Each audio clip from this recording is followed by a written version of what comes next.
Our second topic on the line concerns access to health care.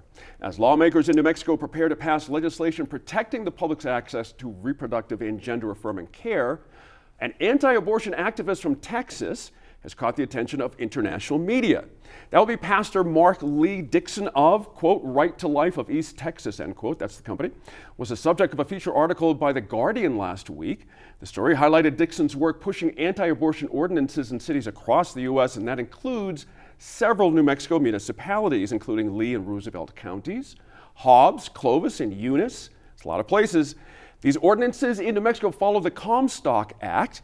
Sophie's going to talk about that, a federal law that dates back to 1873.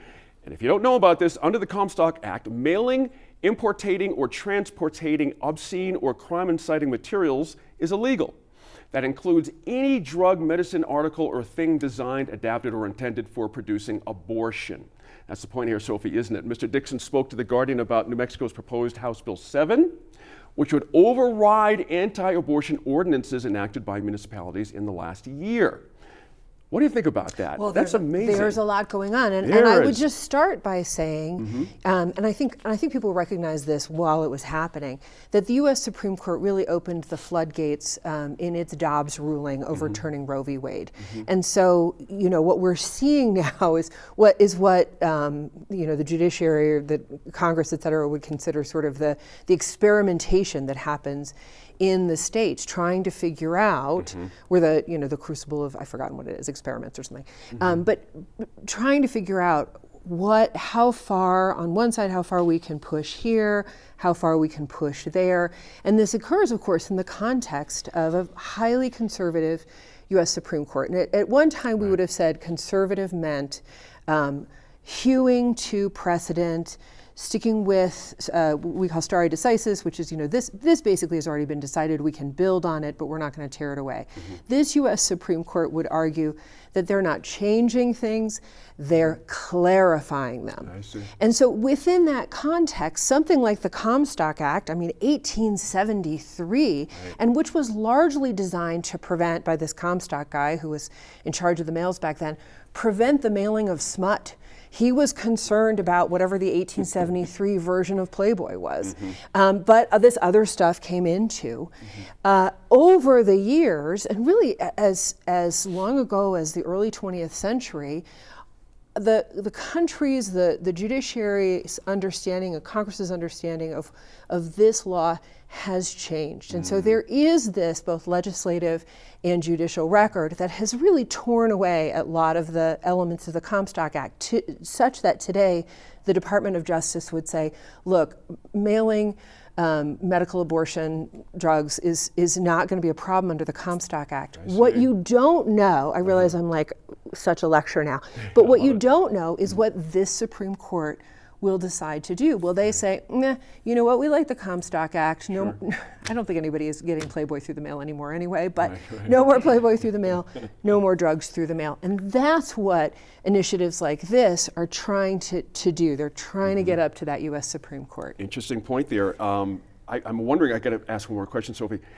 Is it better strategy for local people to wait for that circumstance before they start in on this? Meaning the Supreme Court comes out with a ruling and then locals start to think about this, or the other way around? The current ruling is essentially this is a state's issue. Okay. And New Mexico has been a real leader amongst the states that seek to protect abortion rights, medical care for transition, for transgender individuals.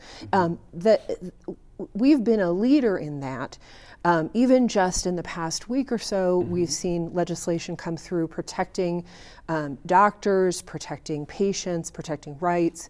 And so it remains to be seen now, will the court stick with its states' rights approach, or will somehow they find a way to say, but not those rules, not in New Mexico. That's important to get in. It is sort of an overriding national issue, Rebecca, but it's also local. It's just that one of those weird spongy issues that were in process. And I got to ask you, these folks that are against this, they've already been quoted saying if New Mexico tries to overturn these ordinances, anti-abortion advocates will take the fight to the court. So we know what's going to be happening here. And then also, these sanctuary cities for the unborn. That's an interesting little thing we've got going on here. How did New Mexico ended up targeted here out of all of these states that are out there? It's amazing. I honestly, I don't think I have an answer for that about how New Mexico found ourselves in this position, other than the fact that we are just, I think from around the country, we are perceived to be so pro. I hate calling them, I guess, pro-reproductive health care because, we're sandwiched in between some really conservative states. Right. When I was looking into this, I just found myself with more questions that I had about the whole thing. I think there were some quotes from members of the legislature regarding the whole idea this is a national divorce. It's called a national divorce. Like Texas has been trying to divorce the U.S. for how many years, and they're still here since the beginning. I think there's just quotes about I don't know.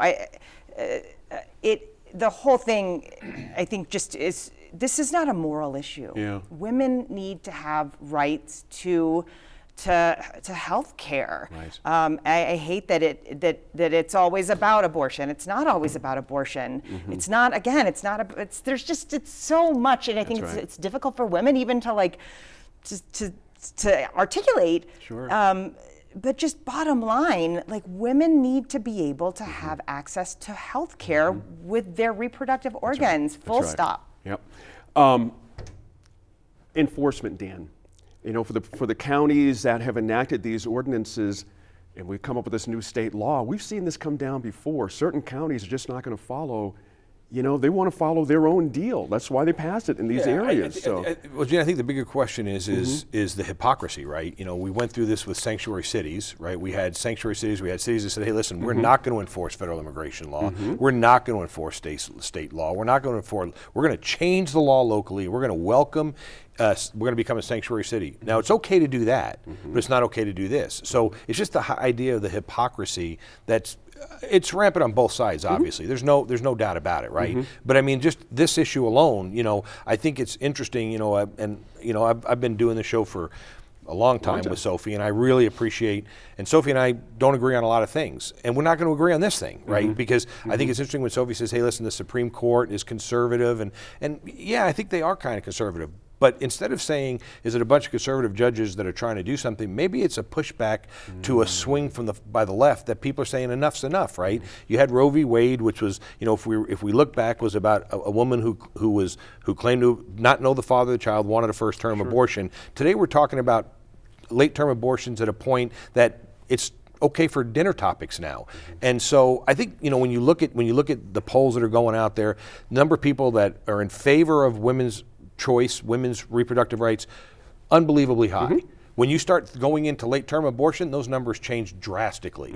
And so, maybe instead of us just saying it's the court's problem, maybe some of these entities that are out there pushing these agendas have created this own backlash by saying, we want to label it really nice and pretty and put it in a box like this, but we really have this agenda. And I think that people are saying, listen, if you're going to, and one of the things I think that's interesting to watch is a lot of conservative organizations, conservative groups have really learned from the left about utilizing the courts, right? For years, the left did a phenomenal job of letting things happen and then going to the courts to get the courts to impose what they wanted done, and they were able to do it, and we've seen the effect of that. And I think it's maybe a little too late to the party, but I think conservative organizations are showing up and saying, hey, listen, two could play at this game. Go ahead and pass what you want to pass. You got the votes, but we'll go ahead and get in front of one person, run the risk of looking at pulling, and I'll defer to Sophie. Hey, we got 5 judges that we can get that can get this case. We like our chances with 3 of the 5, so we're going to go ahead and let you do what you want to do over here, but we're going to get in front of that judge. That's right. You That's right. just made a good, if we still have Please. time, I Yeah. did want to bring up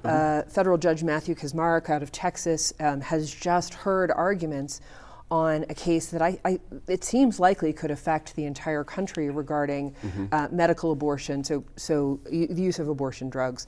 And it's the assumption at this point, looking at his track record, is that he will attempt, that he'll put a ruling in place that will block the sale of these drugs, and will attempt to do it in such a way that affects the entire country. I mean, I'm just very lightly sort of touching on that, but I think we're going to expect to see in the very near future a ruling where there will be an impact in New Mexico. I mean, this medication-based abortion is now the most common form of abortion in the U.S. It is, by definition, early term.